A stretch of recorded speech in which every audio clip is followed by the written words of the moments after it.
Hi guys, Korean movie recapped here. Before we start, warning. Spoilers ahead. Today, I will recap a very interesting Korean action and thriller movie released in 2013, called The Suspect. This movie tells us about a North Korean spy that got betrayed by his own country and chose to stay in South Korea. But unfortunately for him, in South Korea, he got accused of a murderer. What would happen to him? Will he be able to resolve this accusation? Let's find out together.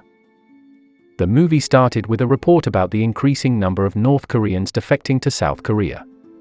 We then see a man named Dong-chol comes into his modest house, looking at a map that is posted on a wall, seeming to be looking into something. He looks distressed and gets a flashback of a child's voice begging not to be killed, and then a man shooting someone.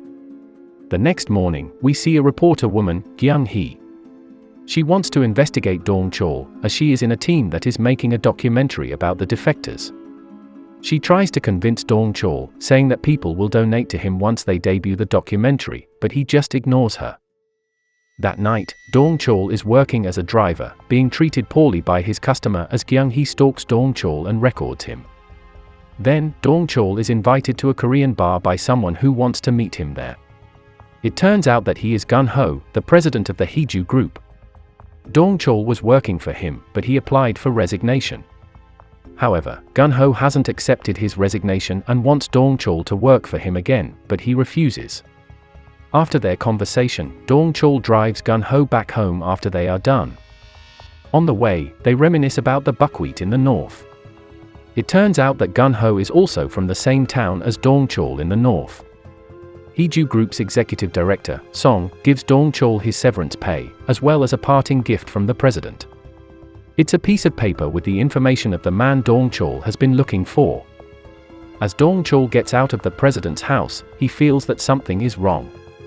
We see a man spraying a gas that makes Gun-ho unconscious, then injecting his foot with poison to kill him.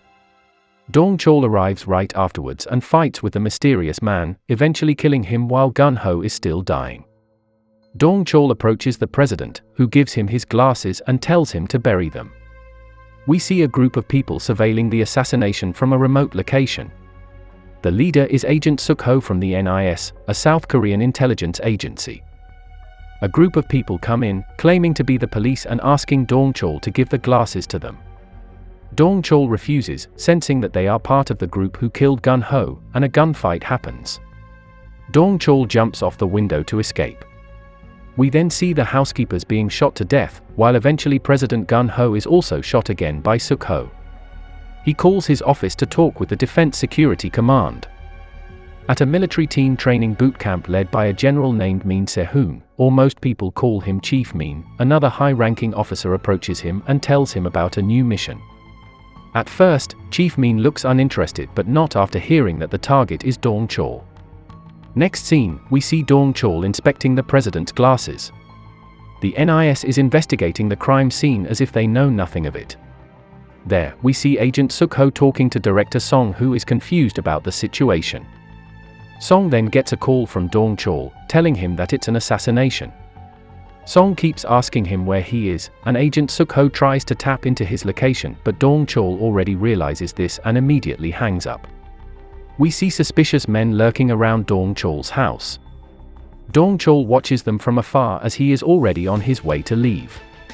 It turns out that they are tasked to place a gun inside Dong-chol's house. That way, the police will suspect Dong-chol as the culprit of killing the president director Heju. Chief Min has now arrived at the NIS headquarters. He has doubts about the true intent of this mission, but Suk-ho wants him just to do the job quietly, as Chief Min is the best spy sniffer. He is given a squad by Suk-ho, assisted by Captain Jo. We find out that Dong-chol was an elite spy for the North involved in an operation against the South. Se-hoon's team also brings in Kyung-hee and her assistant, asking her why she is interested in Dong-chol. She knows that he is a spy but is pretending to be clueless. Dong-chol calls NIS from a payphone, telling Chief Min that he's not the killer and about the glasses, before saying he'll die quietly and where to find his body. Kyung-hee begs them to stop him, saying that he's on a mission to kill Lee Gwang-jo, who killed his wife and child. Dong-chol has arrived at Gwang-jo's house. He killed Dong Chol's family before running and changing his name and working for NIS. Dong Chol asks him about his wife's last words. Guangzhou writes it down on his hand. When Dong Chol wants to read it, suddenly a glimpse of light hits them. A sniper is already aiming at Dong Chol. Guangzhou jumps off to avoid the bullet and runs away, but his phone is left behind. Dong Chol takes the phone and tries to catch up with Guangzhou, who ran into a mall with his wife. We see many men trying to look for Dong Chol, but he manages to escape. Dong Chol tries to find Guangzhou inside the shopping mall. Chief Min sees him on the CCTV and tracks him. Suddenly, Guangzhou's phone is ringing and Dong Chol picks it up. The man on the phone asks where Guangzhou is. Dong Chol says nothing when suddenly the guy is in front of him. It turns out that he was the sniper from the apartment before. Dong Chol and that guy fought on the stair. He succeeded in killing that guy using his own poison. Chief Min's team tells him that the sniper seems to be a part of NIS, and Chief Min smells something is wrong here. He asks Sukho about the details of the problem. However, Sukho avoids answering him. Chief Min feels that Sukho is very suspicious.